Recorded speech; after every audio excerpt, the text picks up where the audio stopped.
allegiance. I pledge allegiance to the flag of the United States of America and to the republic for which it stands, one nation, under God, indivisible, with liberty and justice for all. Can I please have a roll call? Commissioner Bergman? Present. Commissioner Gutierrez? Present. Commissioner Harper-Pedersen? Present. Vice Chair Bradley? Present. Chair Silberman? Here. All right. The next item on the agenda is general public comment. The purpose of this public comment period is to give members of the public an opportunity to comment on items that are not on the agenda. The Commission may briefly respond to statements made or questions posed as allowed by the Brown Act. However, the Commission's general practice is to refer items to staff for attention or have a matter placed on a future Commission agenda for a more comprehensive action or report. Is there anyone here to speak on an item that is not on the agenda? Seeing none, the next item is a motion regarding the minutes of the February 20th, 2018 Planning Commission meeting. Does anyone have any changes to the draft minutes? Just one. I think I was excused for the 20th. I know I wasn't there. You're listed as excused. I thought Jesse was listed as excused. Oh, you're correct. You are listed as excused everywhere important. Okay. But it is correct. Jesse is incorrectly listed as excused in the, at the top. But I'm sure staff can fix that. That's all I without a motion. Is there anything else? No. Okay, then I will. So moved. Thank you. Is there a second? Good. Can I have a roll call, please? Yes. Commissioner Gutierrez? Yes. Abstain. Vice Chair Bradley? Yes. Chair Silberman? Yes. All right. We now have two public hearing items. I'm going to read the procedure for public hearing into the record. Staff will present a report on the history, physical features, etc. on the application, followed with staff's recommendations. The applicant may then make a presentation. Thereafter, interested members of the community may speak on the proposal. When all interested parties have had an opportunity to be heard, the hearing will be closed and no further discussion from the floor can be held. The Commission will then consider the evidence and make its recommendation or decision. If you challenge a public hearing item in court, you may be limited to raising only those issues you or someone else raised at the public hearing described in this notice, the public notice, or in written correspondence delivered to the city at or prior to the public hearing. We ask speakers to fill out a speaker's form. They're in the back there if you haven't filled one out already. And hand it to the recording secretary over there or over there. She's moving around. Prior to addressing the Commission, it will assist us in preparing the minutes. The speaker should come up to the microphone to speak since the meeting is being recorded. That will also assist in preparing the minutes, which are very important. With that, the first public hearing item is 549 Prospect Street. It's a request for design review, a conditional use permit, a tentative map, and protected tree removal for construction of a new multifamily building with 4 town houses. Is there a presentation? Yes, there is. Thank you. Good evening. I'm Laura Russell. I'll be presenting this item this evening. The applicant team is here as well and would also like to make a presentation.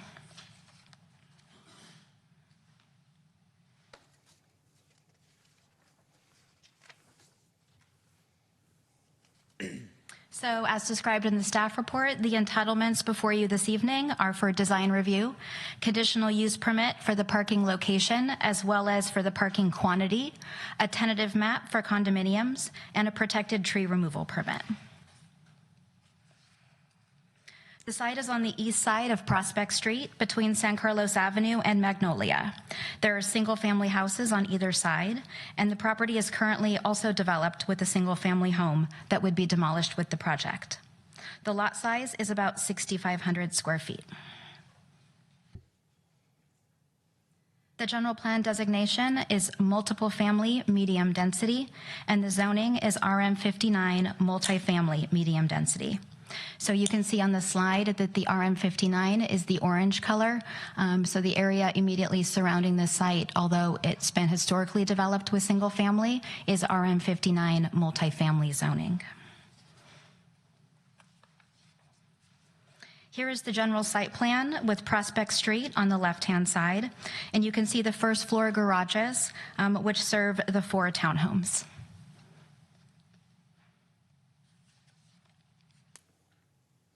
So a little bit about code compliance. The building height varies.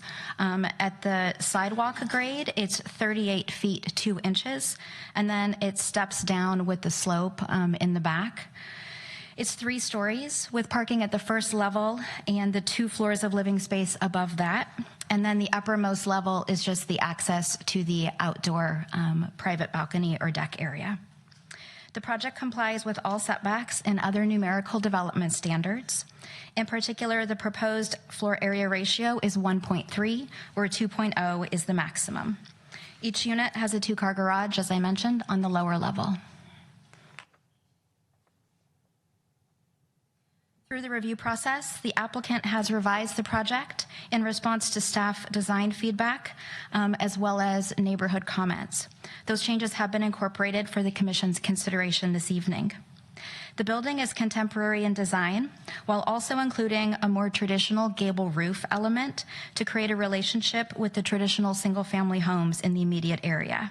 Staff has been supportive of this design approach throughout the review process.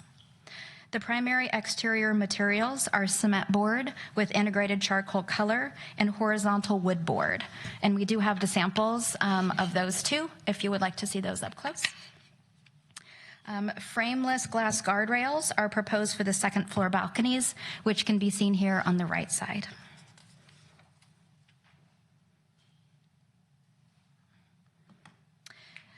Here is the rear and left or north side elevations. You can see on the side elevation more clearly how the building steps down and is designed in relationship to the existing grade.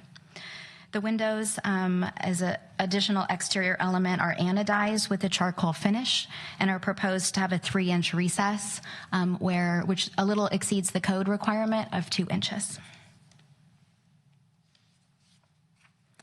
The applicant supplied a landscaping plan, which was included in your packet and plans. While it does comply with the municipal code, the applicant would like to propose some enhancements this evening for your consideration, so they will go over those in their presentation. But briefly, as included in the staff report and in the packet, 2 trees are proposed towards the rear of the property. Front yard landscaping that serves as common open space is at the front on Prospect, and 2 street trees are proposed. A variety of different grasses and flowering perennials are proposed throughout the site.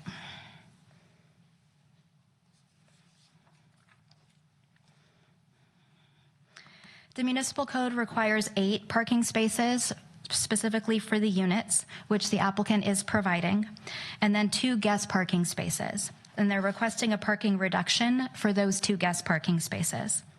They submitted a parking analysis by a traffic engineer to support that reduction. That's the process that's outlined, as you know, in the municipal code for this type of reduction. It notes that the project is close to transit stops and includes bike parking. They also compared it to ITE, Institute of Traffic Engineer standards, and by those ITE standards, the traffic engineer estimates that the amount of parking would be sufficient for this project 85% of the time, or a little more. There's a little bit of rounding involved, but their conclusion is that the amount of parking on site would be enough to accommodate this development. They also completed a study of on-street parking in the immediate vicinity, and that is included as an attachment to your staff report. And they found in the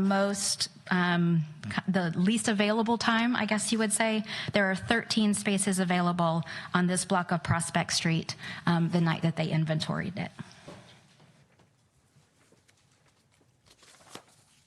At the least available time?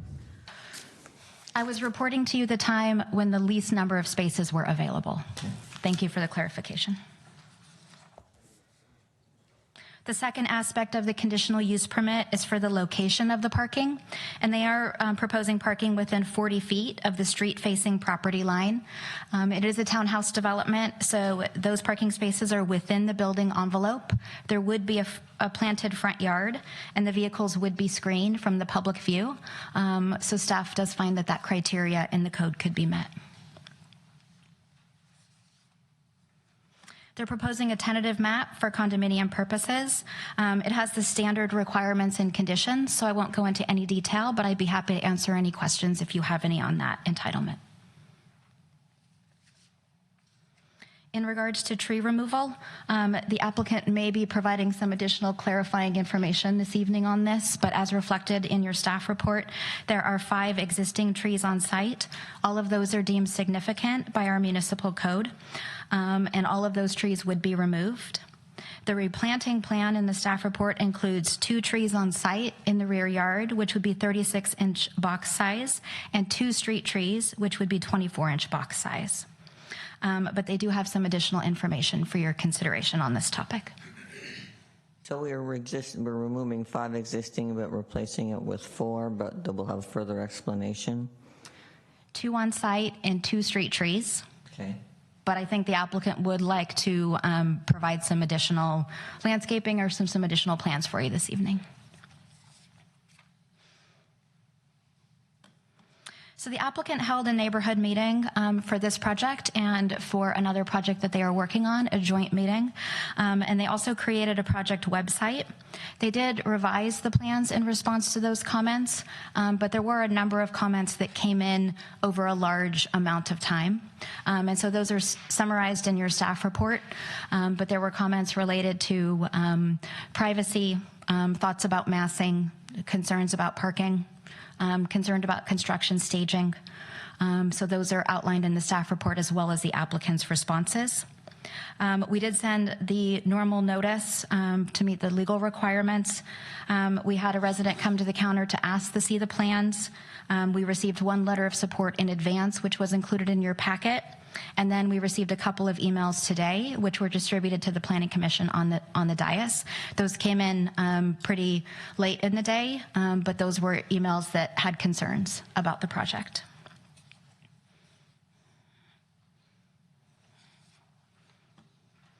So if you would like to approve the application this evening, this is the motion you would make. And I would be happy to try to answer any questions. Does anyone have any questions for staff at this time? Not at this time. So I thought you said that the tallest it was 38 feet, but the report says 50 feet. So did I mishear you? Did you misspeak? And if it's 50 feet, where is it 50 feet? The height varies because of the slope and the way that the building is designed to go down. At the sidewalk, at the front elevation, it's 38 feet from that sidewalk.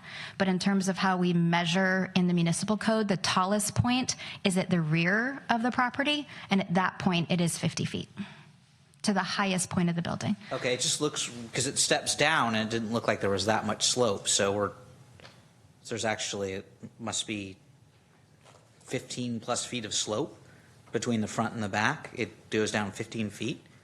I'm just trying to understand how is it if it's 38 feet in the front, slopes down, where is it 50 feet? That's a good question. Okay. Let me take a second and take a look at the plans and be able to clarify. Or maybe the applicant can explain. It has to do with the way that our municipal code height definition works as well, and the way the grade plane works, and where you measure the height from in the municipal code. But Okay. let me take another look and clarify for you. To me, it's a huge difference. I mean, because we're basically comparing it to single-family houses that I'm guessing are like 24 feet, if that.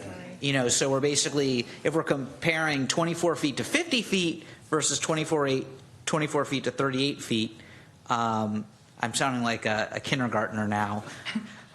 There's a 14-foot difference, I think. I can't do math. That's fine. Thank you. I appreciate it. So the applicant wishes to make a presentation? We sure do. As you come up, just for the record, I'd note that we do have 2 emails. One is from Jonathan Glazier sent today at 4:57. The other is from Don Brozek, which I also assume was sent today, although it doesn't have a date and time. But those, if you're here, we've read them and they're part of the record. Hi. And to clarify the record, there is a 14-foot grade change from the front to the rear. Okay. At the left side of the site, it's different than the right side of the site, just again because it's all on a slope, but there's a big grade change. And so Laura's talking about the difference between the ridge at the front building to the grade at the very rear of the site. Okay. But there's no visibility of the building from the rear of the site and vice versa.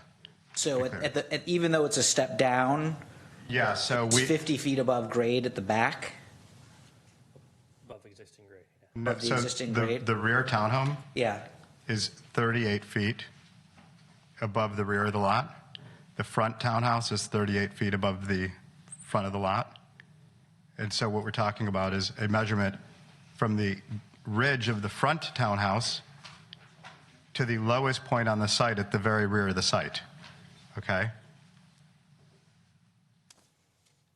Through the chair, would you like to see those plans now, or would you like to come back to I'll this? take it whenever. I'm always a little confused. I think I'm just more confused than usual. But, I will talk about that a little bit in the Great. presentation. and I assume at some point I'll get to see the roof deck in relation to the neighboring properties. Yes. Okay. Okay. So, good evening, Commissioners. We're excited to be here tonight to show you our proposed project at 549 Prospect Street and to walk you through the evolution of its design. As with our recently approved project on Laurel Street, we were approached by Dragonfly to help them understand how to best approach the project's development given its zoning and context.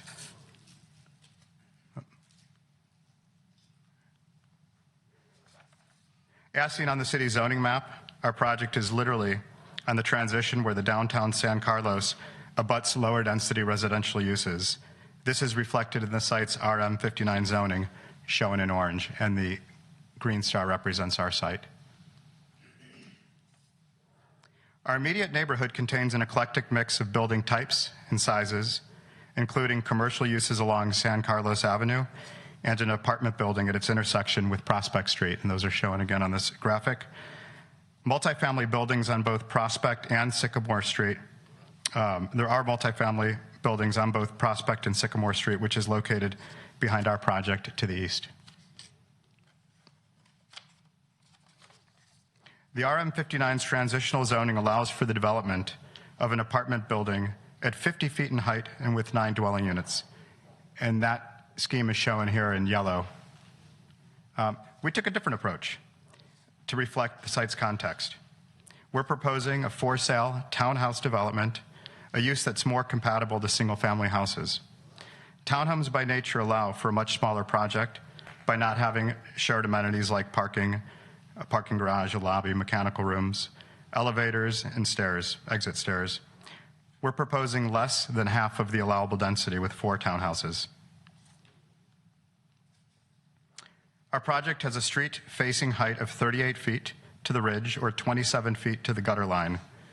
It's noteworthy to mention that our townhouse approach, by having a separate foundation for each townhouse, it allows them to step down the hill corresponding to the site's grade.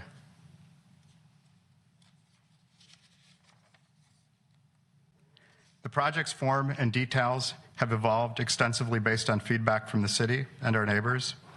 For our application's original design, we took a more modern approach to a gable form, working directly with Al and, as mentioned by Laura, with city staff. We extensively refined the design's form, developing a warm and rich palette of materials and details.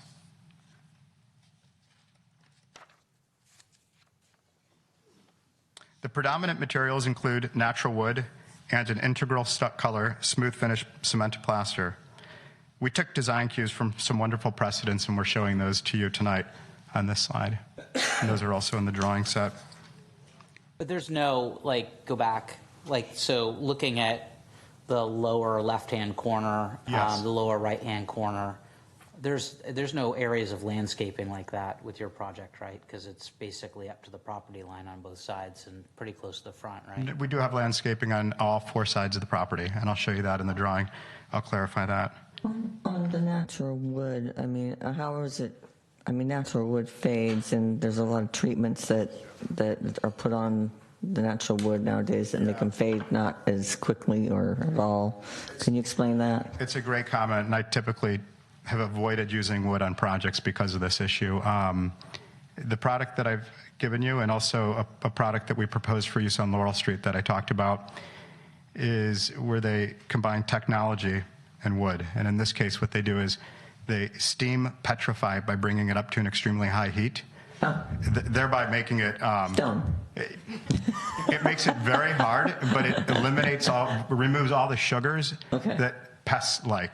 So it completely preserves it. These have been tested, and this has been around for a few years. They're incredible. They don't fade after a couple years. They don't need to be finished. You certainly can apply a finish to it. It still is a wood with a grain, but it doesn't take on the kind of fading or dirty look that wood can do. Okay. And that's why we're looking at it. We're really excited about this product. Thank you. I was curious. I was hoping that was the case. Gesundheit. Let me go to the next slide. Throughout this process, we focused on the San Carlos's design guidelines for residential districts, which we've applied to all 4 sides of the project, and as follows. Front yard landscaping and a trellis entry to demarcate pedestrian entry, a roof line offset between adjacent townhouses along the length of the property, a facade composition and articulation with setbacks and projections, 2 complementary colors with a 3rd accent material. Each material has an integral color and has low to no maintenance throughout their lifetime, and detailing including recessed high-quality windows and decorative metal elements. Also, the reduced height of the project along with the gable roof provides a design that's contemporary but rooted in traditional elements, and in this way has a design that's compatible with our neighborhood. In addition to a well-attended meeting with our neighbors, we launched a project website to keep our neighbors informed about the project's design evolution and timeline. The website also allows for neighbor comments, which we've summarized for you in a memo that you have in your packet. Additionally, we've had direct email correspondence with some of our neighbors. Based on their input, we've refined many of the project's details, specifically with regards to privacy, landscaping, and a few other things. Along the 2nd level, go back here for a moment. Along the 2nd level, a Juliet balcony, which you can see pointed out on the right side of the image, provides a buffer between our project's living spaces and our neighbors. We also have revised the roof deck for each townhouse to be set back from the building's edge and to have a solid rail that eliminates views into our neighbor's property as seen in this section.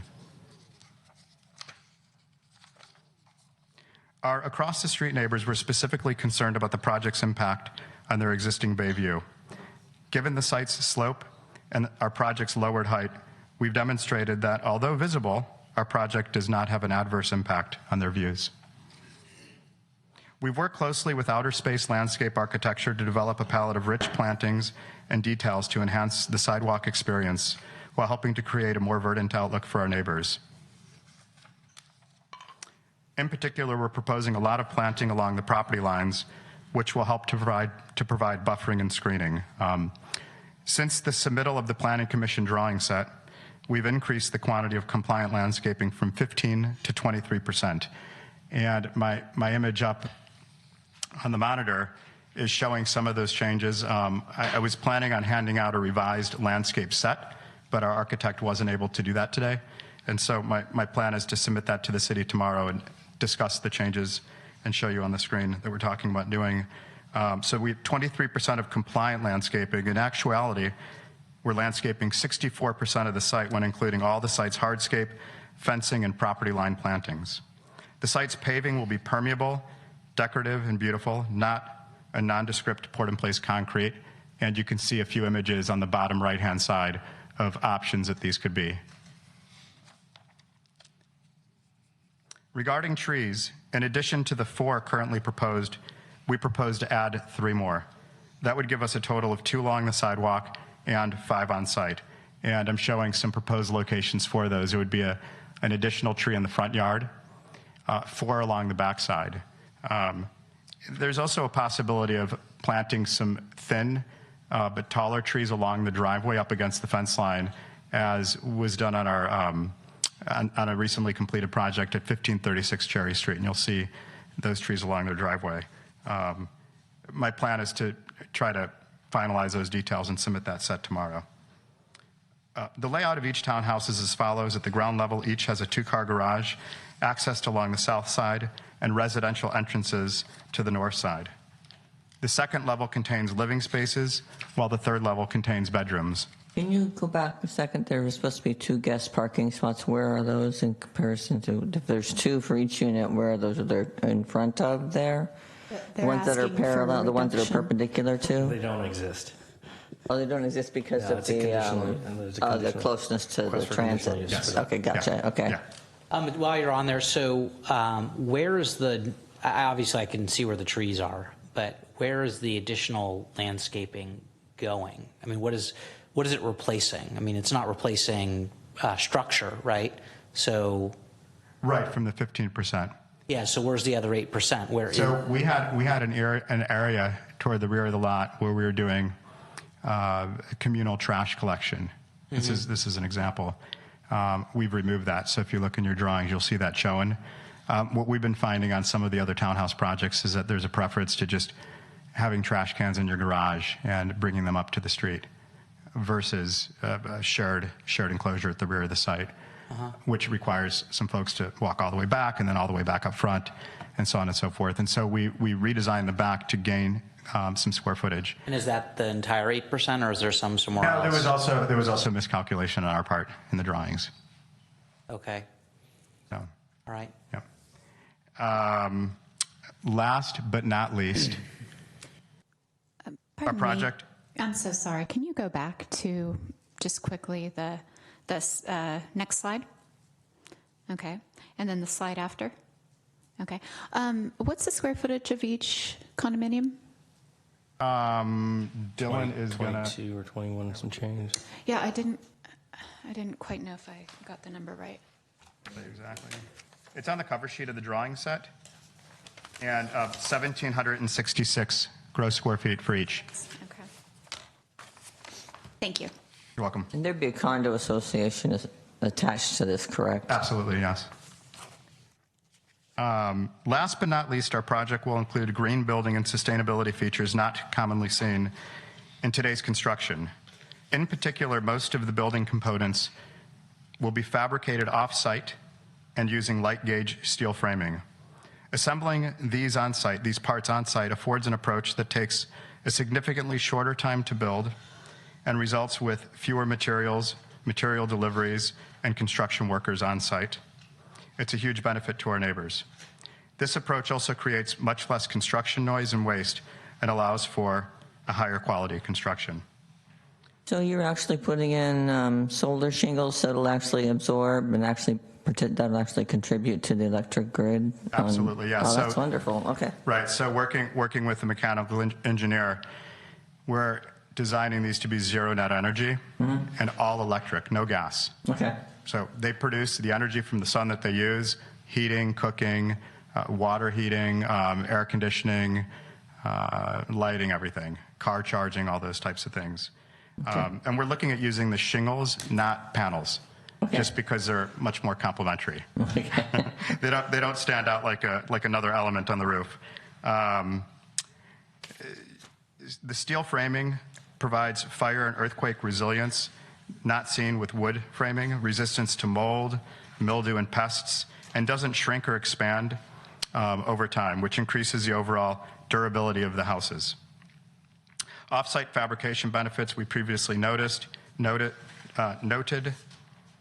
We have an extensive biofiltering landscaping plan that's been vetted by both our civil engineer and with the assistance of our landscape architect to help deal with stormwater management so that it's not flowing into a neighbor's yard or going back into the city storm system. We have, put here, let's see. We're looking at harvesting rainwater, and there are a variety of ways to do those, but through collection systems and then using that for irrigation. Electric car charging for both sides of the garage, zero net energy, as I said, and then home automation features, which will improve the home efficiency, safety, and comfort. Lastly, healthy materials and finishes to ensure high quality of indoor air quality and occupant health. We hope that you agree that the proposed project helps to address the city's housing goals and climate action plan and balances the RM59 zoning allowances with the character of the existing neighborhood, and ultimately will contribute to both the beauty and the function of the city. We look forward to addressing any of your questions or comments. How does this support ADA? Can you show me something that, I mean, how would someone in a wheelchair or a stroller or something like that actually make it in? Right, so how accessibility is what Yeah. ADA doesn't apply, but accessibility. Sorry, accessibility. Correct. Townhomes by nature are challenging for accessibility compared to a multifamily building or an apartment building that would have an elevator and then a flat layout. Right. And so by that, it inherently doesn't. In terms of the dimensional standards within the kitchen and the bathrooms and all of those, they comply with all of the code standards for maneuvering and accessibility. Okay. Can you go over the roof deck aspect of the development itself? Yes. Okay, thank you. What can I show you or share with you? Go through the whole roof Sure. deck layout. So So you know, I think this is probably our first application for a roof deck. So okay. We are, let me go back to the third floor plan. This is a good image. It shows it. From the third floor, using the existing staircase, just continuing it up one more flight, there is a landing and then a carve out in the gable roof. So it's cut away out of the gable roof. And let me jump back. And you can see here on the front house, the carve out. So it's not an additive to the gable roof form, but it's subtracted out of it. It's a 10 by 10 square foot area, set back from the eave line and with a solid rail. Initially, it had been bigger. It had been all the way out at the edge of the roof, and we changed that. So standing up there are no views into the next neighbor's property. Just In the backyard? I mean, obviously, I could see from your site views that you can't see into windows, but can't you see into the backyard? no. Here, let me show you the section that we did. Wrong way. And this is also located. If you take a 6 foot high person, which is what I've drawn here, and a 45-degree angle standing at the edge of the solid rail, and that's at the edge, your vantage point comes right up to maybe the opposite side of their property line. So technically, yeah, there's a view into that property, but it's highly obscured, and it's at the back edge of the property or the side edge of the property. Pardon me. but if you're in the back unit, That would be regardless of which unit, just by default of the angle. And so, you're standing back, there's a solid guardrail that comes up. I'm sorry. I mean, I'm not. It's just I am not super visual. It's but I'm just looking at your drawing, and it looks like if you're at the second unit or the third unit, if not the first unit, you're looking right in their backyard, aren't you?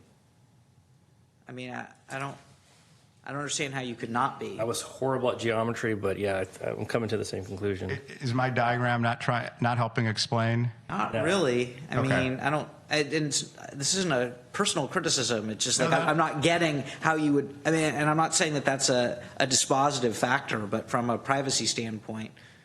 So you had other viewpoints. Can you go back to some of the viewpoints that you had?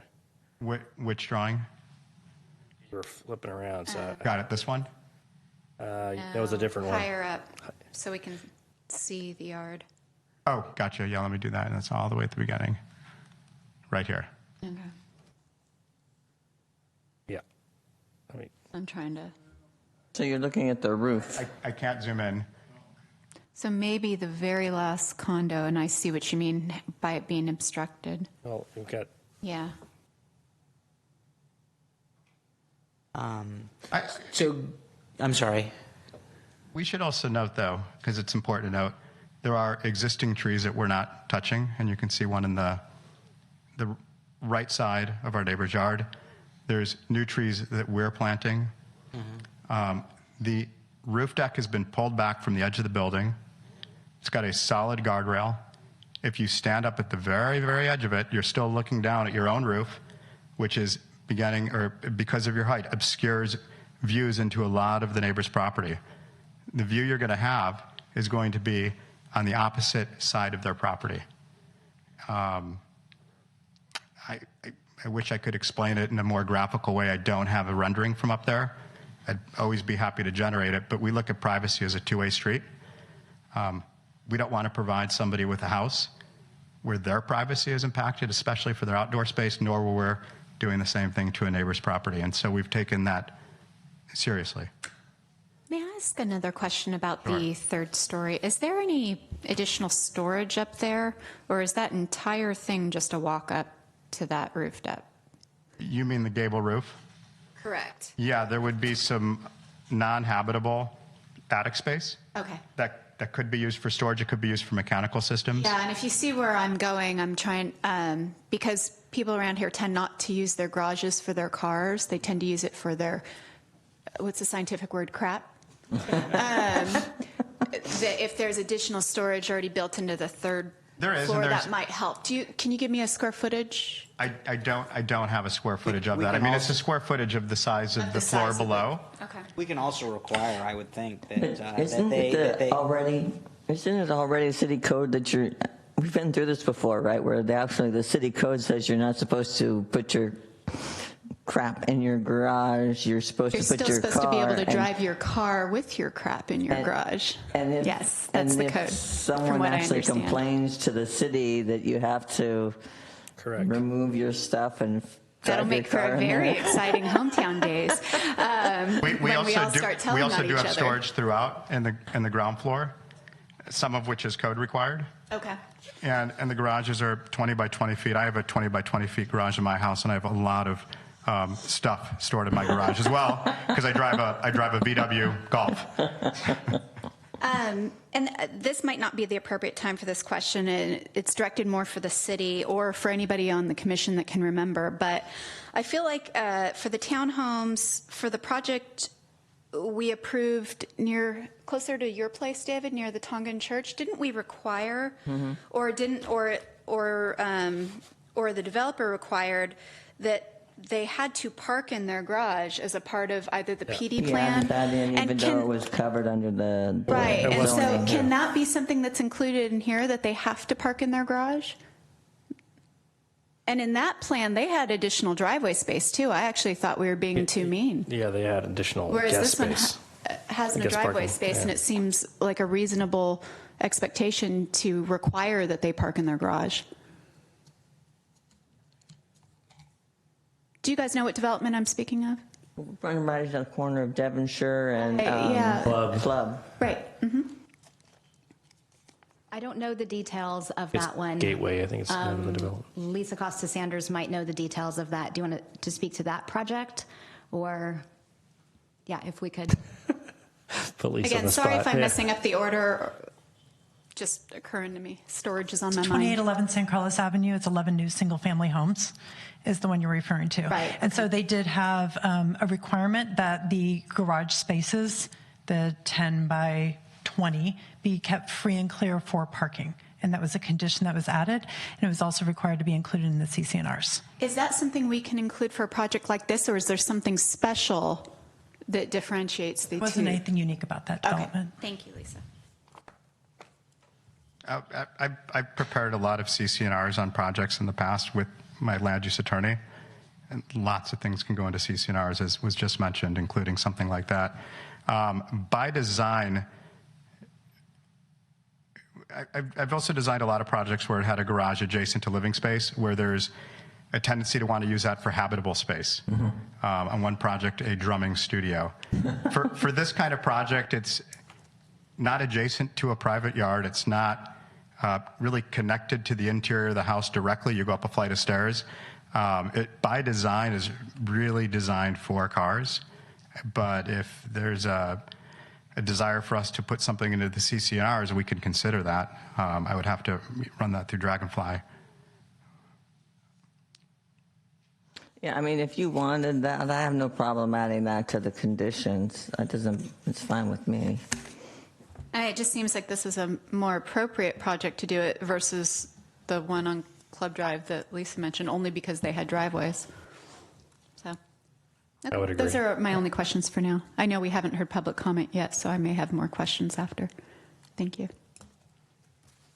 I have one other thing, though, which was you mentioned the words considering stormwater recovery. You didn't say you were doing stormwater recovery, but what did you mean? I don't recall saying that.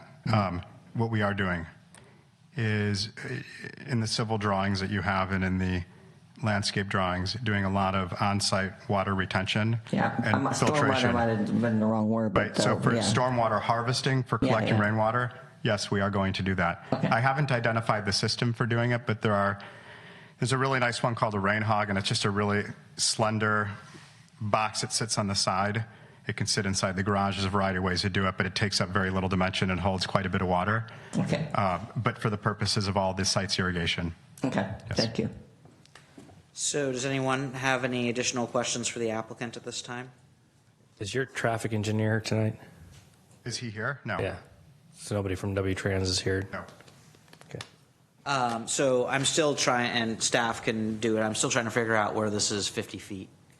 Okay, let me pull up the plans.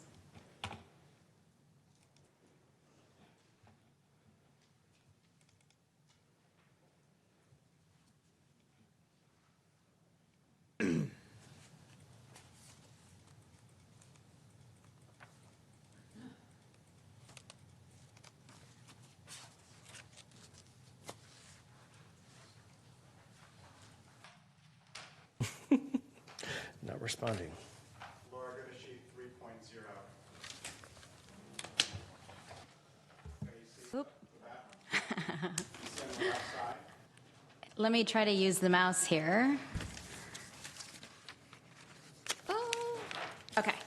So if we see at the front, this dimension as mentioned as dimension from the sidewalk up here to the top of that front townhouse from the street side, that's 38 feet 2 inches. That's the building height. The 50 feet is if you pull this line all the way back to 5 feet away from the building, which is where the municipal code requires us to measure from, all the way down to the average grade down here. So from the back, what the view is going to be from the neighbor to the rear is still that same height. The height of the townhouses doesn't change, but we're required by the code to measure 5 feet out from the building and then straight up in that plane and all the way to the highest point of the building. So that's where it's 50 feet. Okay, can you just leave this up and give me a moment to think? Yeah, it's sheet A 3.0 as well.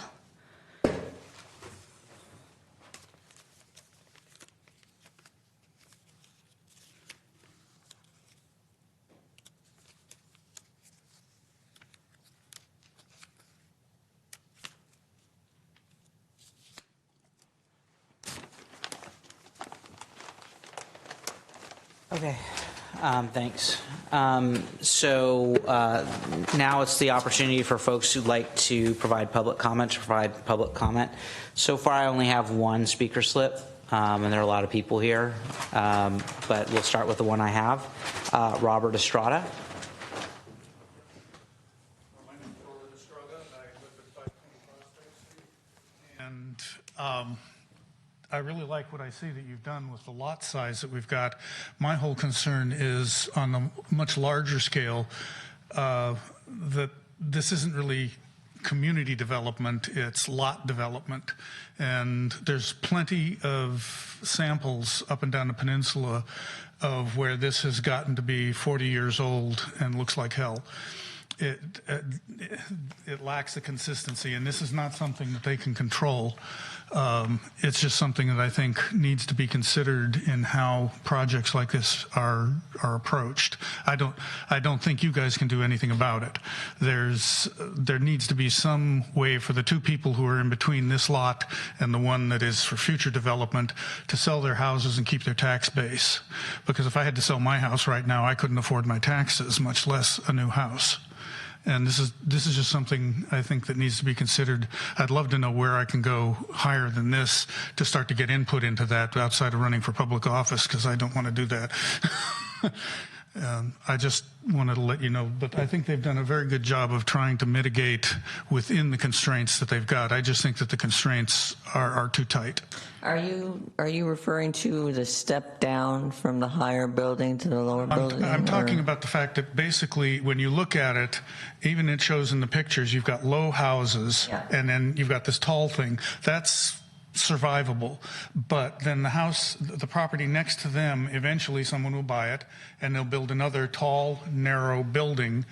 And it's not an integrated plan for a community. It's a development on a lot by lot basis. And that produces very chaotic neighborhoods. And that's just my concern with it. I don't think they could do anything better than what they're doing with the property. And as a mild capitalist socialist, I believe in getting your money's worth. Anyway, I just thought I'd like to say that's my concern that I keep seeing with what's going on. I mean, you can even see it in Wheeler Plaza. How come they didn't take the entire block and redevelop it? Because you could have really done something really major with that, where they have redeveloped the ones on San Carlos Avenue, or rather on Laurel Street. All of the restaurants there want sidewalk stuff. It's beautiful. I love sitting out there with my dog. But when they rebuilt Sneakers, they didn't move the front of the back 4 feet to give themselves a really substantial front. They just kept it. It might be a little bigger than it was, but it's still not adequate. And you wind up with stuff like town wanting to take parking spaces. And in this town, even if they're adding them at Wheeler Plaza, we're not as bad as Palo Alto, but it's pretty bad. Anyway, thank you. I don't want to lessen your comments in any way, but I think that if I'm remembering correctly with the Sneakers design, there's actually going to be sort of an indoor-outdoor. It's indoor-outdoor, but it's still, when you move the front back a little bit, you really open it up. And the street's fairly narrow. I'm coming from the viewpoint of loving to go to Spain and go to some of the, I would like to see them take the whole blocks and just rip it out and put a huge Plaza Mayor there with total underground parking. Yeah, that's not going to happen. I've seen those actually, the communities that they build there, they're pretty amazing. Yeah. But again, it's just not, it's not an integrated development plan, and that's not their problem. So that was the only speaker slip I have, but there are a lot of people out there. Is there anyone else who wishes to provide public comment? This is your opportunity to do so. Okay. Not seeing any. I move we close public comment. Public hearing. Sorry. Is there a second? Second. Can I have a roll call, please?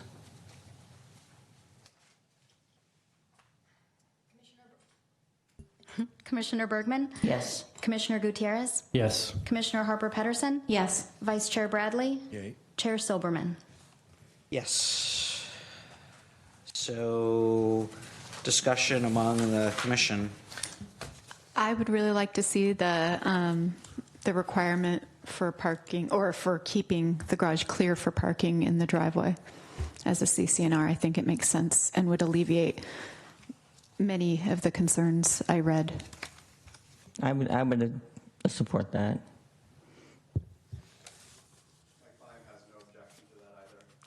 Great.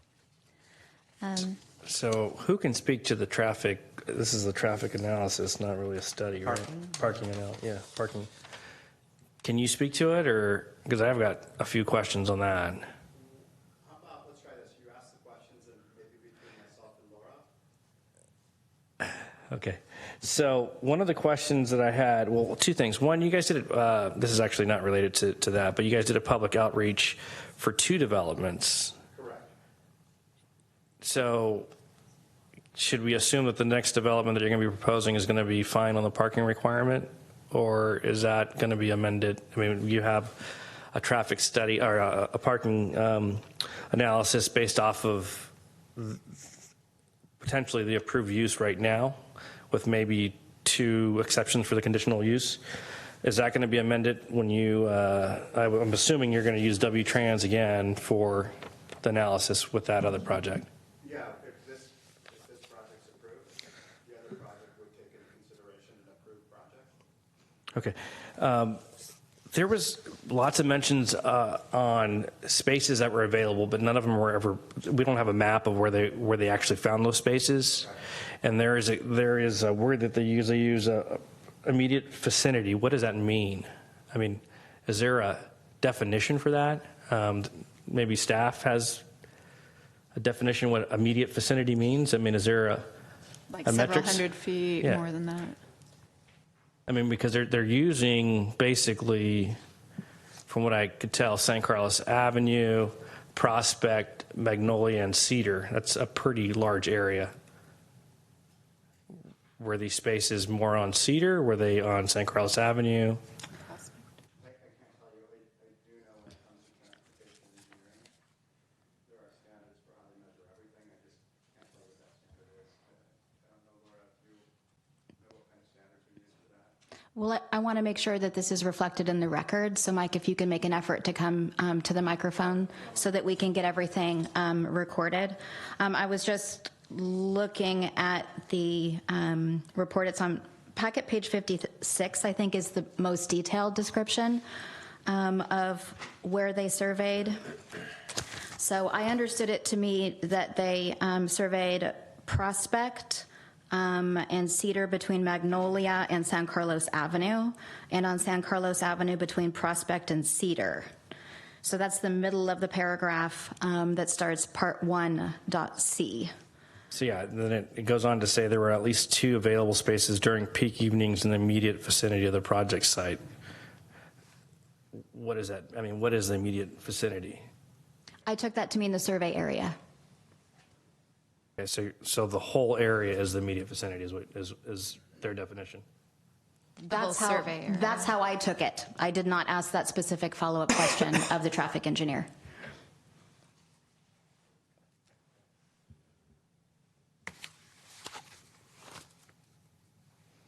I mean, I see your concern. It's tight. But I No, think it's that's just, where the when you're CCNR might asking for a help. conditional use permit on an exception of 2 parking spaces, you think that you would probably go that step beyond to explain the parking analysis a little bit better. And that's really my point. The map that was provided did mark the proximity to transit. It had a map there. It could have probably been identified a little bit more as to where these spaces were available. I mean, add some more spots or add some more notations on the map. They might even have that. If it wasn't in the report, I can certainly ask what they meant and where those spaces were located. The problem is we're in a hearing right now asking for a conditional use. You see my point. So.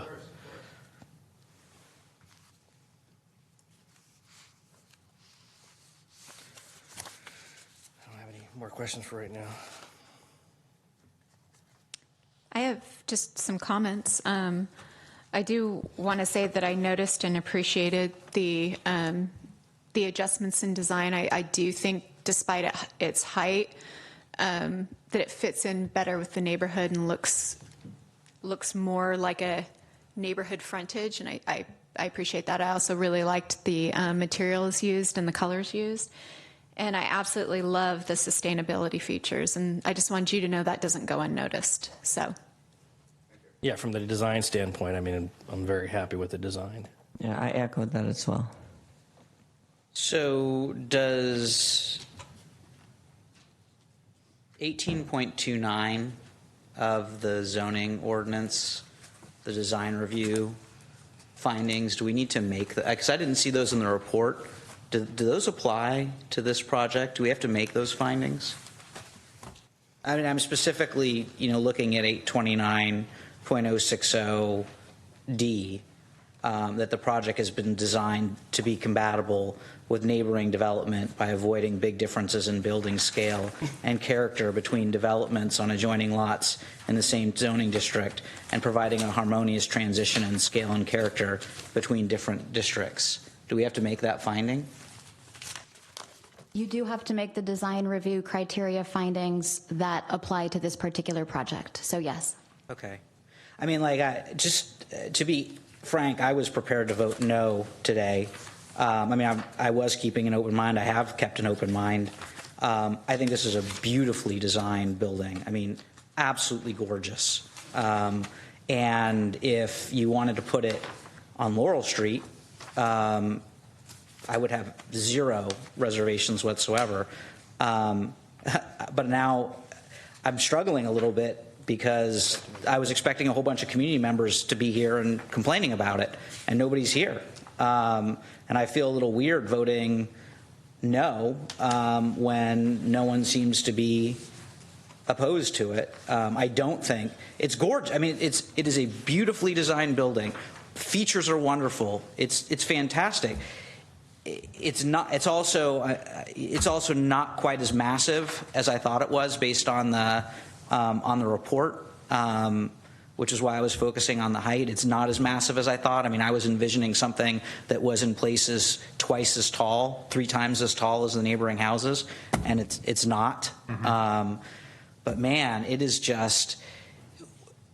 And I'm sorry, I don't mean to get too philosophical here, but I'm hearkening back to one of the first projects that we as a group ever worked on since we're about to be gone, you know, where it was on Laurel, and it was the first one.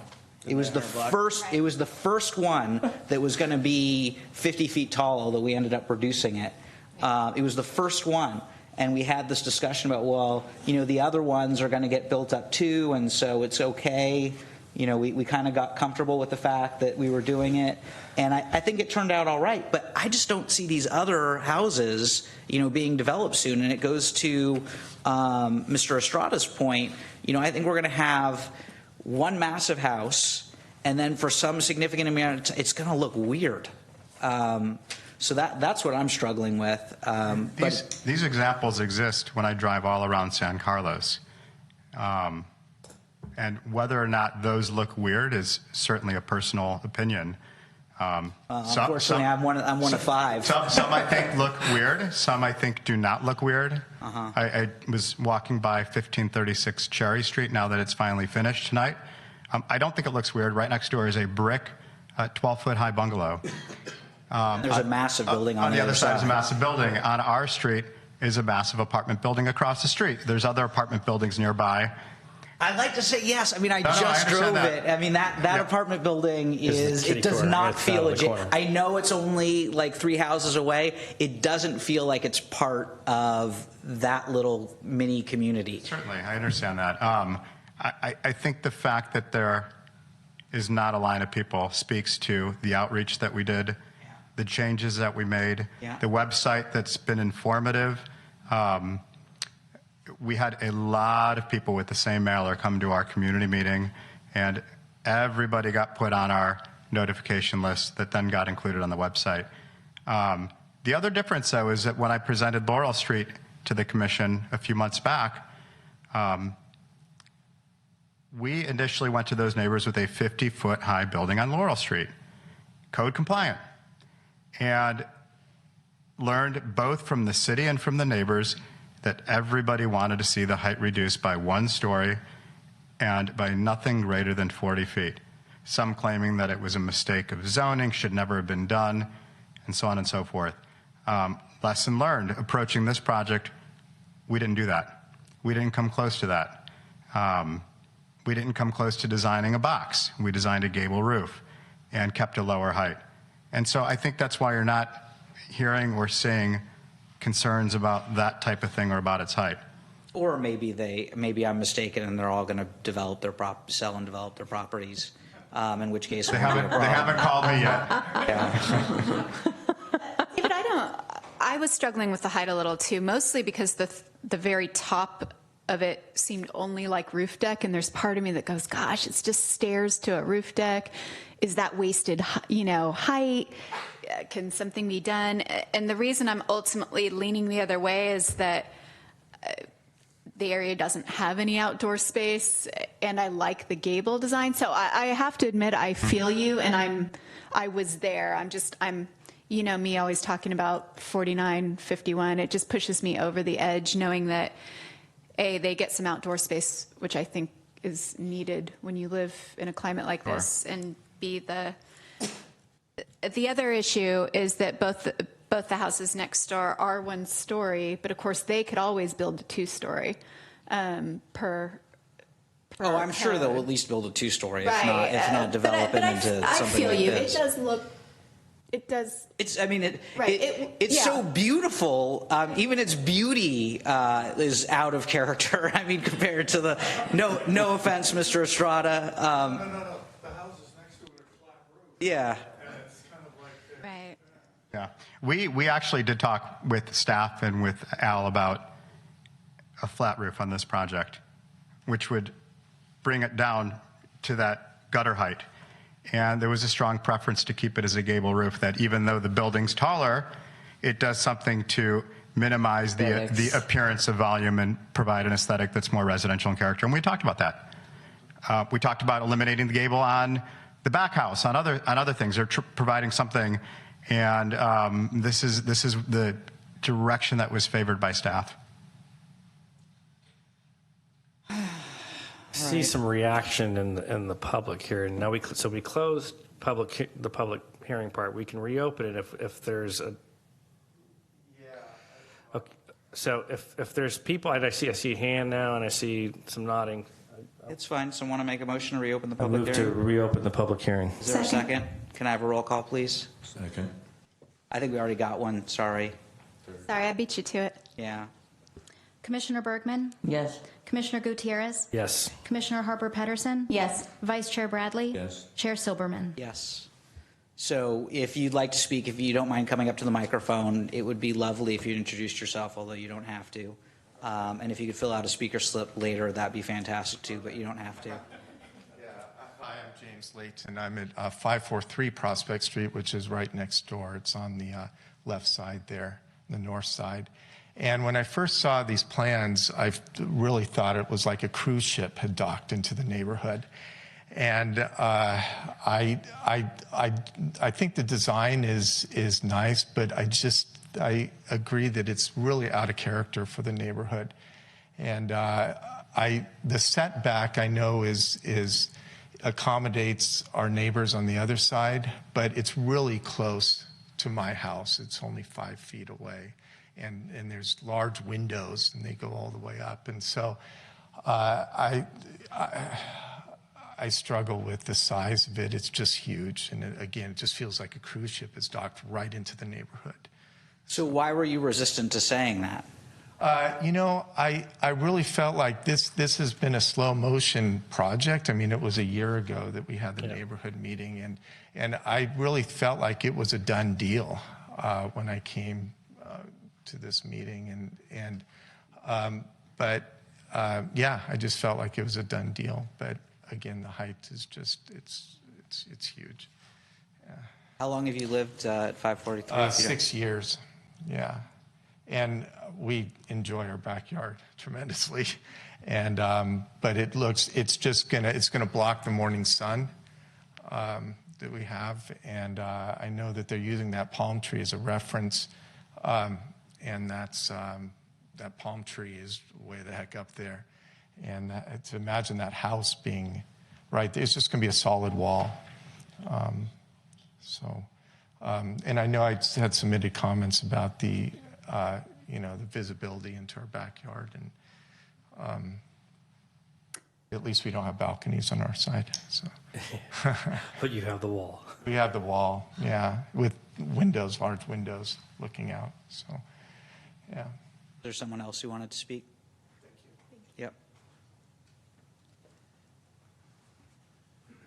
Positive and negative. I'm not just looking for negative. If people want to say positive things, that's great too. Sure, yeah. My name's Andrew Eaton. I don't know anyone in the room other than I think Al probably knows my dad, but my dad forwarded me this. Eaton's son? I'm Don Eaton's son. Don Eaton's son. Wow.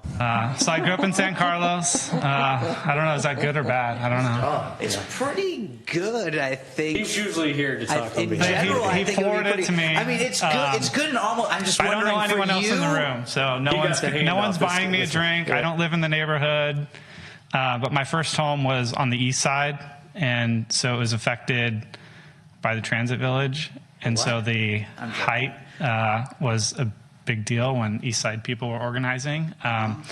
So I'm cognizant of that, but I think it's very well done, and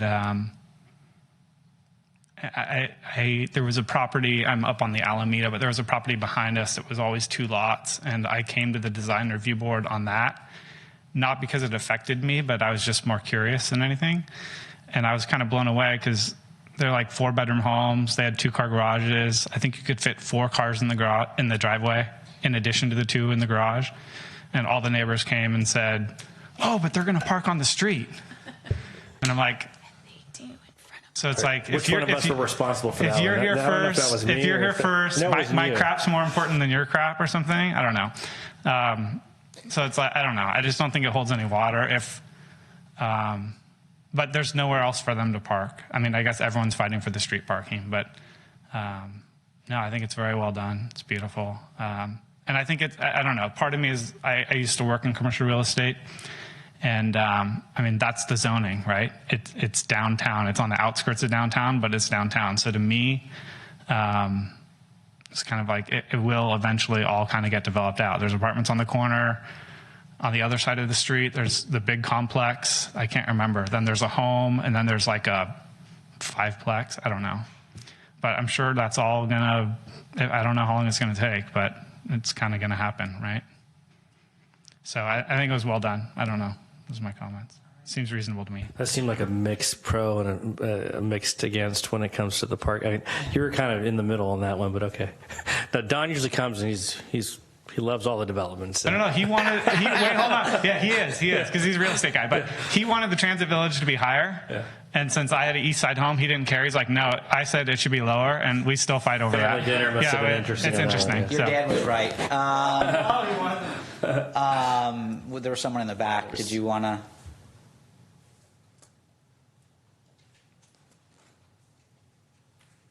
My name is Igor Finkel. So we're 529 Sycamore. I think you showed a rendering from our window. My wife was one of the people that had concerns initially with how it would affect the views. I'll say that the house is, the development is absolutely beautiful.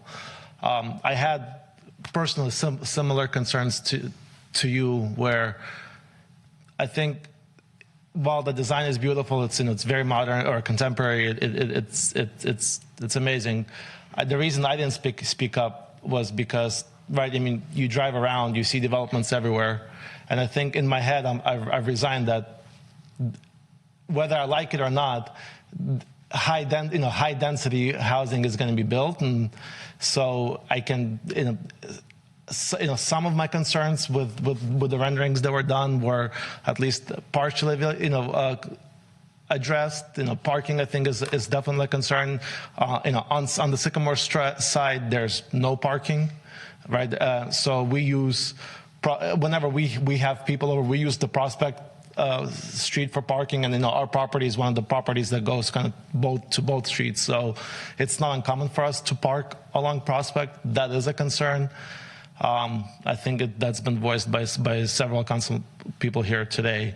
But overall, that's why I didn't speak up, is because I just figured there's no avoiding this. It's happening not just in San Carlos, it's happening everywhere, right? You're driving along El Camino and you're seeing developments left and right, or you don't need to go on El Camino. You could drive along San Carlos within the city limits, and there's developments left and right. There's single-family houses. Well, you can have an $8 million piece of real estate, or you can have a $2 million piece of real estate. It's not surprising that folks are developing these things. But with that said, I think the property at least takes some of the character, point of the neighborhood, but it is the fact that it is so much bigger than everything around us. But it doesn't help that the two houses on either side are, kind of flat single-story houses.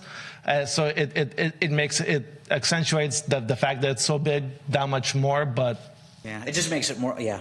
It's ironically, it's so out of proportion that it makes me think that whoever owns those properties plans on developing them. Because, sure. Although there's. All right. No, it's just really quick. One of the things that happens with that apartment complex is it's on the downward curve of the hill as it comes down to San Carlos Avenue. And so even though it's tall, its roof line comes back in almost tangent to the curve of the hill and the houses above it. So it has an advantage that this doesn't have. This one is on the rise going up. That's a good point.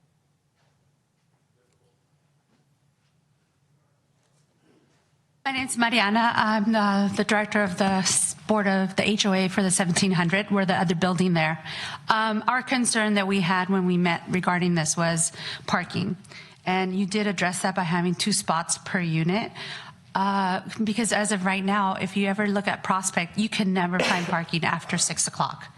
And so we know that a parking study we got is not accurate? No. I could tell you, when I moved in, I bought my condo 6 years ago, there was always parking. I mean, that street was almost empty. And now after 6, there's just no parking there. So if it's possible, I don't know who you require to have that included in the CCNRs, and maybe we should look at requiring that for ourselves, right? But and we also didn't comment because he did address a lot of the issues that we had concerns with.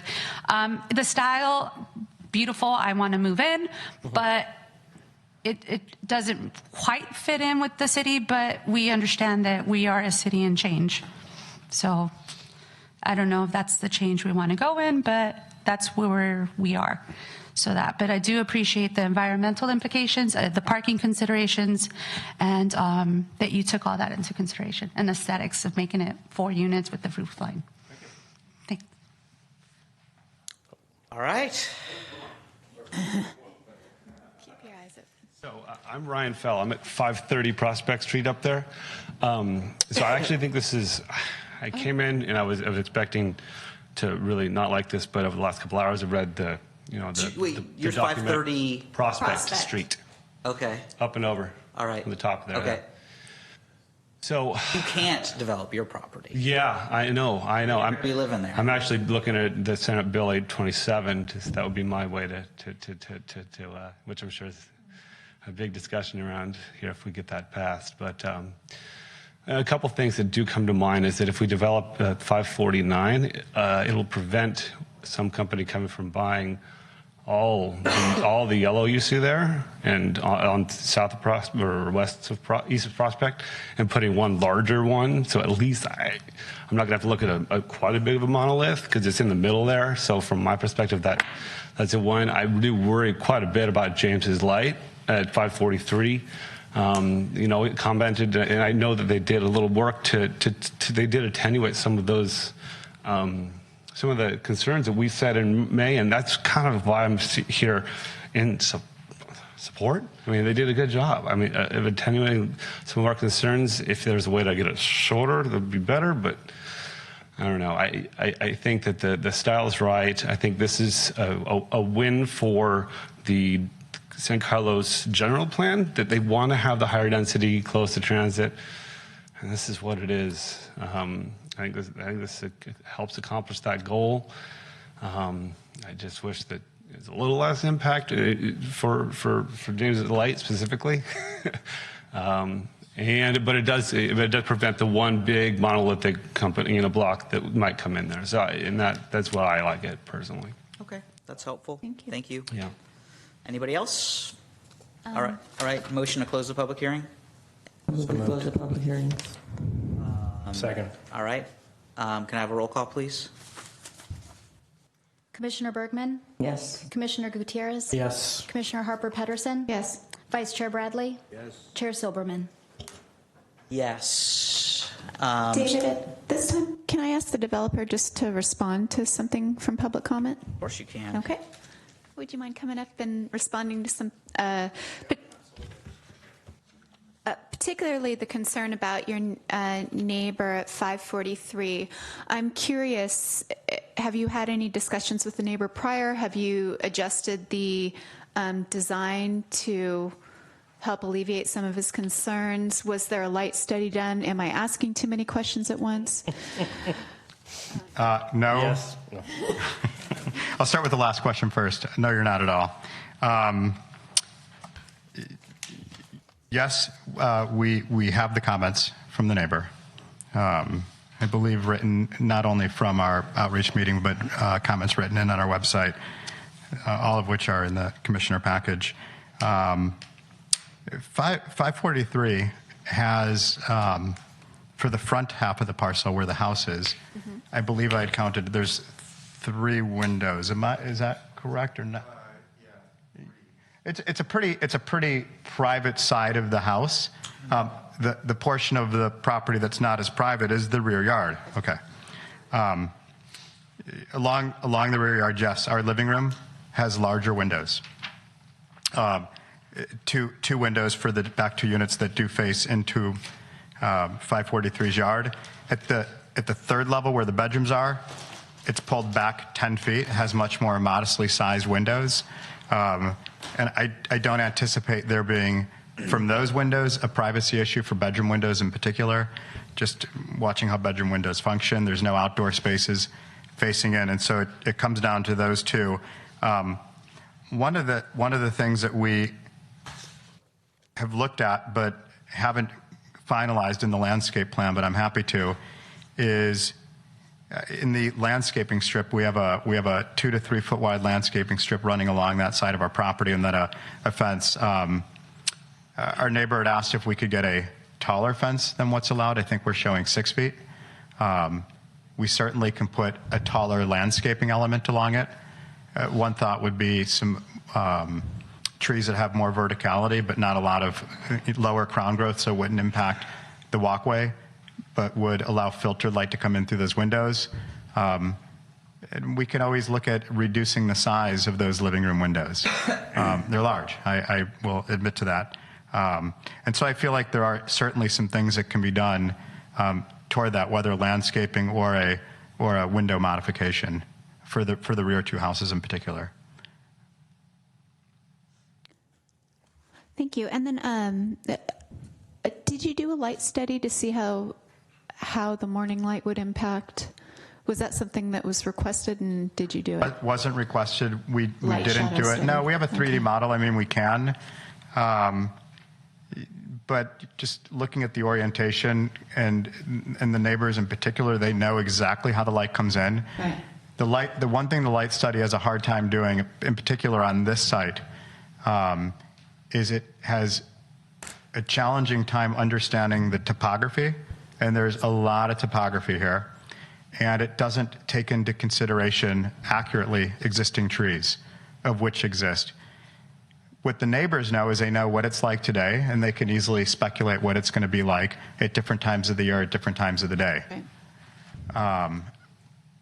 But the gable roof, the reduced height, and those things are things that we had done at the onset to mitigate against those concerns. Again, avoiding some of the issues that we ran into on our Laurel Street project. Thank you. You're welcome. Did anybody else have questions for the developer? Sorry, David, I'm taking your role. Nope. I do have comments, but not for the developer. Okay. So, I mean, this area is zoned this whole area is zoned with the idea that we want to have multi-tenant housing close to transit. I mean, that is what the general plan, that's what that's what we're trying to do as a city. So I think with that in mind, I think we have to keep that in mind. And the other thing I think that we're not thinking about that has to be considered is, the rights of the homeowners in the value of the property when they go to sell, and it might be in a developer's hands now, but at one point it was in a neighbor's hands, and there's a certain value that there was placed on that property. So when we start taking stories off of buildings, we're taking value off of the buildings, and I think we have to be really, really careful when we decide to do that. Now, if this had been up as high as it was when they started, I would have absolutely no problem taking a story off that building, right? But the way that this has been built to fit into the community, and even though there's like a 2-story shift between the top of this building and the 2 houses to the other side, I think it's very tactfully done and blends into the community really well. The people to the side of this building can either build a second story if they want to, if they so choose, or they can sell for a pretty penny to another developer who can build more multi-family, units, which is what the zoning is set there for. So the other thing that I would say is, if not this, what? Because I doubt there's going to be a single-family home go in there. So, if we're looking at what we really want in there, I think this is about as quality as we're going to get, considering everything that's been done, and that's just my 2 cents. So that's one yes vote. Where are you at? I think the developer and the architect have done an outstanding job architecturally with the plan, fitting things in. And even though it will stand out from lower density in the neighborhood, it is the correct zoning. It fits in overall with the plan, even though I agree with the first speaker. These things sometimes shock people, and it's unfortunate, but I think the designer has done a lot to mitigate that, and I appreciate that. That's 2. Is there at least a third yes over there? Yes, but I would like to add, again, the CC&Rs for the parking space in the garage. And I would also, as the developer offered, like to add the taller landscaping element for shielding 543 Prospect and reducing the living room size windows, or the living room window sizes. So can we get the motion up, please, staff?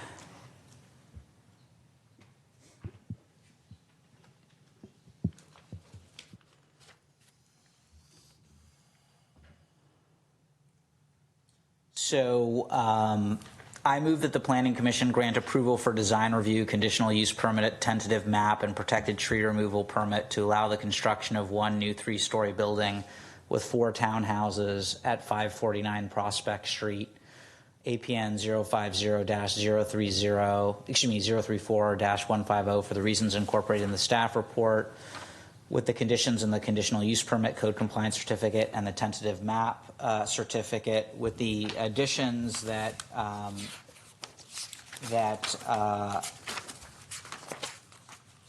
item 1 of the draft conditional use permit and code compliance certificate be modified to require that that the project also be consistent with the representations made at today's hearing, as well as the presentation provided at today's hearing, including the increase in the minimum amount of landscaping to 23%, the increase in the number of trees by 7 trees, the inclusion in the CC&Rs for the project that the parking spaces provided in the plan be used solely for the purposes of parking, and in addition that the landscaping on the north side of the property be designed in such a way as to provide the maximum amount of screening feasible, or alternatively that the windows on that side of the project be modified to increase screening, either by reduction in size or by providing some form of obscuring material. David, may I friendly amend that to say "and" instead of "or"? That the Sure. living room size, the living room windows are reduced in size, and that the landscaping is as much as it can feasibly be on the north side. Sure. Thank you. Yep, I will accept that. Is there a second? I'll second. Can I have a roll call, please? Commissioner Bergman, Yes. Commissioner Gutierrez, Yes. Commissioner Harper Pedersen, Yes. Vice Chair Bradley, Yes. Chair Silberman. No. It passes 4-1. Can I just make a comment before everybody leaves and we move on to the next item? I'm very glad that you all came up and spoke. It clearly made a difference in adding some of the conditions that we did to the approval. And just personally from the Planning Commission, I never want a neighbor or a community member to feel like anything's inevitable or that their voices can't be heard or that it's not going to make a difference. So please, thank you very much for your comments. It really did make a difference, and thank you for coming. Also, just if we're going to be hearing 575, if we can have the traffic engineer here for the next presentation and a little more detail on the parking analysis now that we have a. Thank you.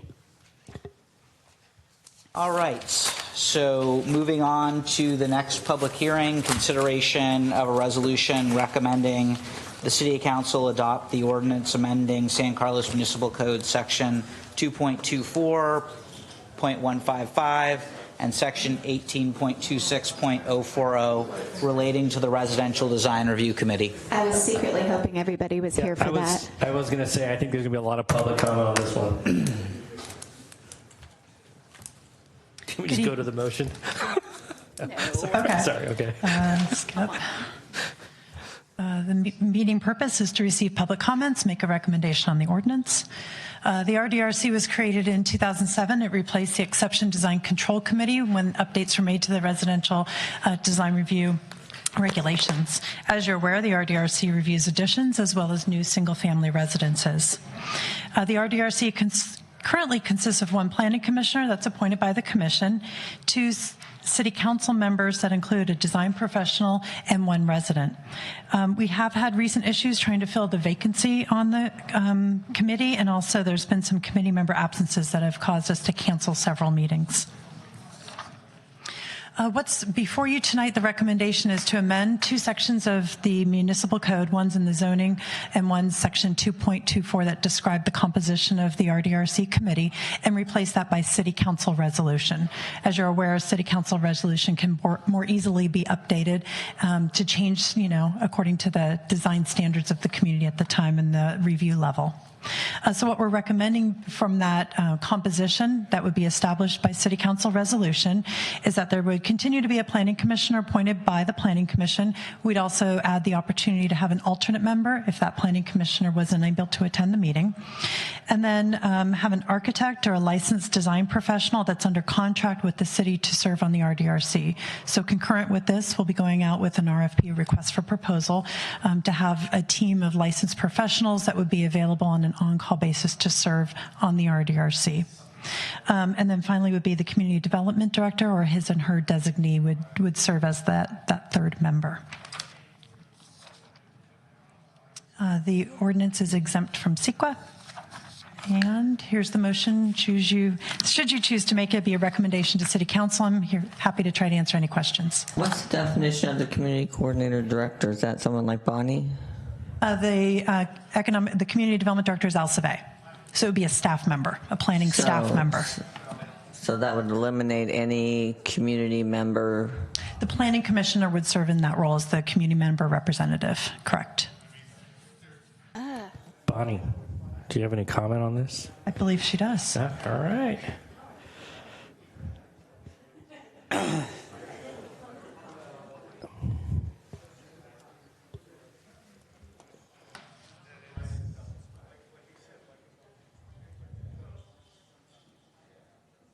I have always thought that there should be an architect on the Planning Commission and on the RDRC, and I don't agree with the statement by one of the council members that says, "Oh, we don't need architects." And so I urge you. Was that an architect? No, that was a city councilman. No, I'm sorry. For the planning commission. Never Because mind. I think this idea of always having community members that don't have any background in building or design or any practical knowledge is rather short-sighted. And I'm sorry if I am not being very nice to community members that don't have some background, but in the volunteer things that they do. But I think sometimes you find that they have an interest. And I speak as I'm not an architect. I studied it, but I like the buildings going up. I like the construction phase better. And so, I'm coming with sort of a half and half attitude, but I think it's very important to have somebody that knows something about the thing that you're volunteering for, and that's all I have to say. Is there anyone else who wants to provide public comment on this issue? I probably should recuse myself from this, but I agree with what Bonnie says. I studied architecture too, but didn't practice, and went into planning thinking it's pretty much more challenging, perhaps. If there's no other public comment, I would entertain a motion to close the public hearing. Is there a second? Second. Second. Angela beat you, I'm sorry. It's okay. I'll take a roll call. Commissioner Bergman? Yes. Commissioner Gutierrez? Yes. Commissioner Harper Pedersen? Yes. Vice Chair Bradley? Abstain. Chair Silverman? Yes. So now we're on the discussion phase. Yeah. I'm having a little bit of trouble. I mean, as I read this would essentially dissolve Bonnie from the committee. Well, I hear you, Bonnie. We're going to have a party for all of us that are off in June, but at my place. June's a big month. But, Is the party going to be for us or the fact that we're leaving? Probably the latter. Probably the latter for everybody else. The point is having a community member being a part of it, whether that person's the architect or not. I think there should be an architect on the board, but I really think that there should be a community member involved in it. I mean, if they can't find one, fine, but I think there should always be a recruitment for a community member for the RDRC. The point is the planning commissioner is the community member. I mean, that's the argument that's being made. I have my own concern, and it's a cynical one that I probably won't state, but I'm going to anyway. But first, let's just note that there are two things here on the table. One is taking this out of the ordinance code and giving the city council the ability to do this by resolution. No problem with that. We should definitely do that. I think that solves 90% of the problem because then the city council can do whatever they want, I assume. Here's my concern. So part of, I think, the value that's added by the Residential Design Review Committee is it gives citizens an opportunity to come in and feel like they're being heard, where they have a chance to, have changes made. I think I'm not suggesting for a second that Al's designee is not going to be super fair or that this architect isn't going to be independent. But I'm just thinking from a citizen standpoint, you come in and you're looking at three people and one of them is the city and the city's recommending the project because it's not going to come to the RDRC probably unless Al's team is recommending it. So the idea that you're going to significantly sway that person, probably gone. And then you've got an architect who's getting paid by the city, who's in contract with the city. So I think that whether it's considered fair or not, I think that the citizens who come before it are going to feel like it's unfair. And, the appeals from the RDRC. So very cynically, one of the benefits of the RDRC is that if folks feel like they're being heard, they're not going to want to appeal it to the city council or the planning commission. And it ends there because they've been heard. The appeal to the planning commission and or the city council is really expensive.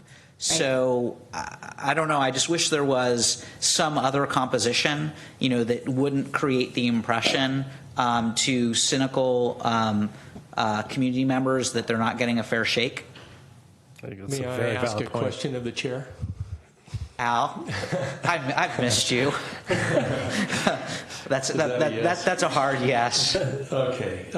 So may I ask? So is your concern primarily with the city staff member, or is it the whole composition? Because I heard some agreement about the architect, and then there would be the commissioner, which could be the volunteer person or not. But we think someone from the commission should do it.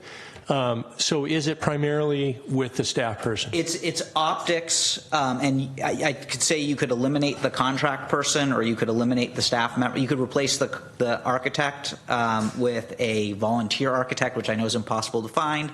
If that's impossible and it has to be a paid architect, then someone other than someone appointed by you, Al. Just from so from an optic standpoint, people would feel like it's not a done deal when they come. And I don't think that's fair. I mean, I know that you'd keep an open mind, that Laura would keep an open mind, that you folks would be fair, the architect would be fair. Just because they're paid by the city doesn't mean they're going to, do what the city wants, that they're going to act independently. But I think that, my belief in government and its integrity might not be universally shared. So that's my concern. It certainly would feel like the deck is being stacked, even if it's not. And I know how hard you guys you've had a really hard time filling the vacant position. But yeah, I'm in the same vein as David here. It feels stacked, even though I know that's not the intention. I would be amenable to switching that position out with another design person. One of the things that we had initially wanted to do, and I think is effective in other places, is to have two architects. But it was somewhat of a cost issue. But to have two is better than one. And the issue is also a quorum. You only have three, and you'd have to go to five.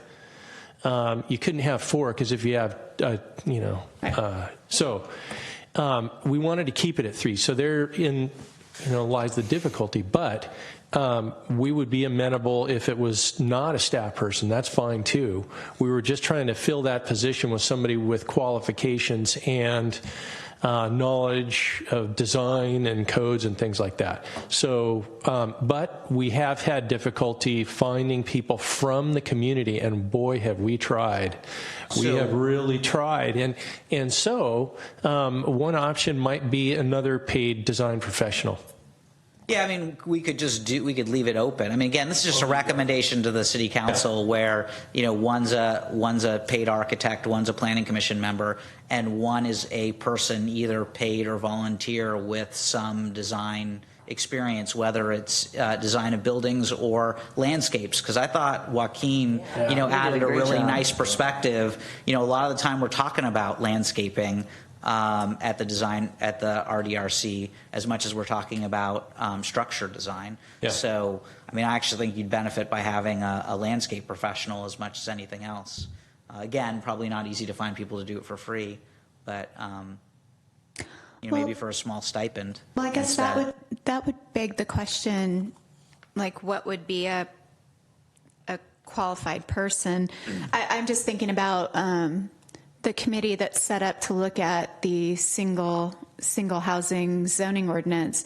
It just seems like there could be volunteers now that they're up to speed that could slide right into the RDRC position, and probably some planning commission positions.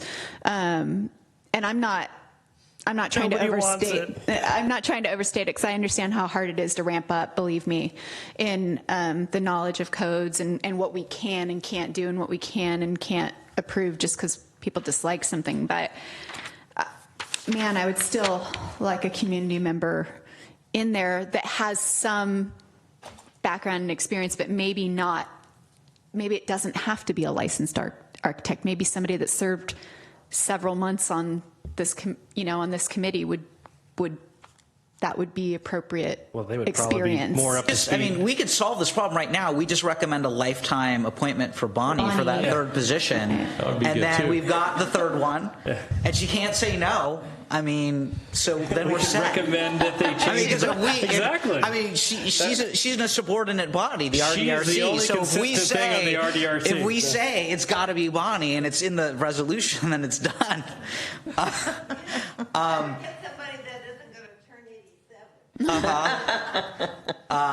In some ways, this seems academic. This motion is completely silent as to the resolution recommendation anyway. So, I mean, we can make this motion. I don't know whether there's a separate. More is there just providing input, I think. Is there a set? Oh, is that right? I thought there was like a recommendation on a resolution. I thought that was in the packet, but I don't see that in the motion.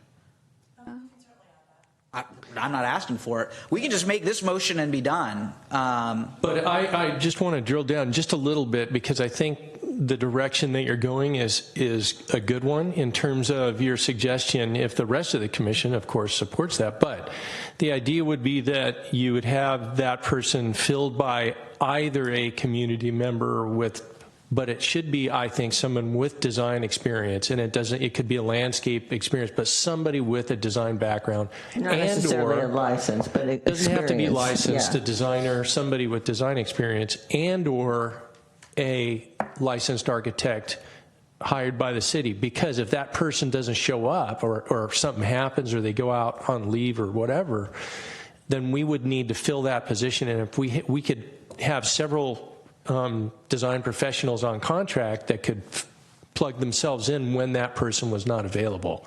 So that's why I like the flexibility of that, if that's what you would be open to. Yeah, I mean, I sense that there's some consensus. Yeah, I would there. agree. I mean, I would just even broaden it a little bit more. I mean, someone with a planning, because That's fine. The staff member was going to be a planning staff member. So someone who is either has a planning or design background, whether it be a volunteer community member or someone who is under contract. Could we make it given preference to the community member, even though? I think that's the preference of everybody. Yeah, and I think that would be our preference, that it be a community member if possible, both because it saves the city money and because it increases the community engagement. So I think that is there a consensus on that? Yes, absolutely. So there's consensus on that. That's our recommendation, and I move that the Planning Commission adopt a resolution recommending the City Council adopt an ordinance to amend San Carlos Municipal Code Section 2.24.155 and Section 18.24.040, removing reference to the Residential Design Review Committee composition. Is there a second? There's a second. Can I have a roll call, please? Commissioner Bergman? Yes. Commissioner Gutierrez? Yes. Commissioner Harper Pedersen? Yes. Vice Chair Bradley? Abstain. Chair Silberman? Yes. With that completed, moving on, I don't believe there's a presentation. I think that's a typo. Is there any report on recent City Council actions? No. Are there any Planning Commission comments or reports? Yes, I will be unavailable for the next scheduled Planning Commission meeting. I will be in Japan. Denied. Oh, nice. Japan. You don't know live my a life, very David, exciting okay? You live a very exciting life. I got lots going on internationally. It does. It's you do. I'm both jealous and kind of glad it's not me. Correspondence, other than what has already been discussed, and any planning staff comments, reports, and updates of current projects. Just briefly, we do anticipate bringing forward to you amendments to the single-family zoning district. We anticipate a study session and then a public hearing in May, June time period, and we'll be in communication with you as those dates solidify, since those are important upcoming meetings. All righty. Thank you. If there's nothing further, the meeting is adjourned.